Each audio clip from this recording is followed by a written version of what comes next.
Hi, this is Amy from With Love by Amy. Welcome back to my channel. Thank you so much for stopping by.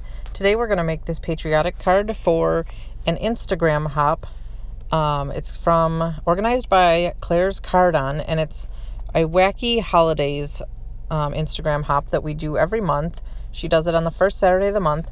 And this card was inspired by Stamping with Tammy, and I will tag her information on the bio here. So I just used my watercolors, and I haven't used these watercolors a ton yet. So I got my paper wet, and then I drew kind of where I wanted to keep the red versus the blue. And I kind of over wet the paper. And I'm trying to backtrack myself after I do that by just wiping some of the water off, because I realize once I start with the color that it is kind of a mess. So I just, see there, I'm like, oh no, it's running more than I want it to run. So I just take my paper towel and I try to wipe some of it up there, because it's way more runny than I want it to be. I swear I need to play with my watercolors more, because I wanted it to be more kind of defined lines than just a blotchy mess. And there it is, like a blotchy mess. But in the end, I think it was a good, bright, brilliant blue, and I liked it. But watercolors, I don't do it enough, so it's definitely a learning curve for me. It was a fun card to make, and here I am doing the red, and I decided that red is not the red I really want, so I go over it with a different red. It turns out good. That's the red I really wanted, was the brighter red as opposed to the pinkier red. And I kind of wanted there to be a little bit of space between the red. The inspiration card that I got this from, it was more just painted all across, and I kind of wanted there to be a little bit of white space in between, so it kind of resembled a flag a little bit more.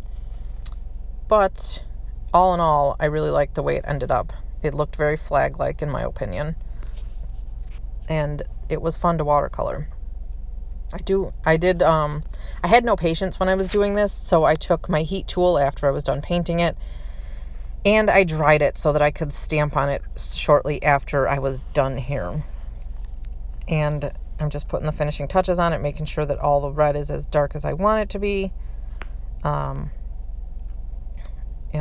I'm loving the results.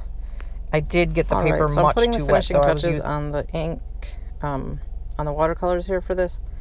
And then after I'm done and I'm satisfied with how the colors are, I'm going to very carefully peel it off of my sheet there so that I don't rip my watercolor paper. And then I take my Impatient Self and I take it over to the heat gun and dry it. And then I'm going to use this lovely As a Tree stamp set from Stampin' Up! From a long, long time ago. And I'm going to use that sentiment, the thank you sentiment from the Upsy Daisy stamp set. But I'm going to do a little bit of stamp manipulation with it, because I only want the thank you part, not the being my friend part. So I'm going to use the Misty Grid Mat to help me make sure that I don't get any stamping on, overlap stamping on the trees. So I'm going to lay it over the trees that I've already put down, as you can see right here, just to make sure that I don't make a mess of the trees that I already have and everything is in the right position when I stamp this. I do move the flag background part over so that I can get a second row of trees, and I really like how it turned out. And we're just going to double stamp it because it's kind of hard for the trees to show up over the red ink, but I really like how it turned out. I didn't do, the inspiration card had it looked like she watercolored black at the bottom of it too. And here's the making of the sentiment. I used a small post-it note to tape off the part that said, "For being my friend." And in hindsight, I don't know that I would use that stamp in its entirety. I don't think I've ever used it. So I think that in hindsight, I should have just done some stamp surgery and chopped it apart. But there we go, and I'm trimming it down to be the size that I want. And I'm going to use this little flag punch and flag punch it into the length that I want. And then I will adhere it to my card with some foam dots.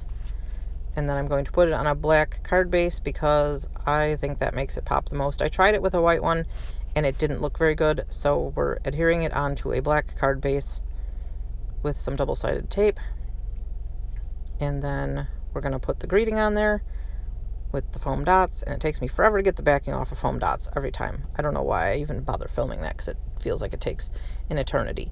Well, here's the finished product. Please don't forget to go check us out on Instagram for our Wacky Holidays hop. I'll leave the details in the box below. And don't forget to like and subscribe. It really helps me out. And here are some other videos that you may enjoy watching. Have a great day. Thanks for stopping by.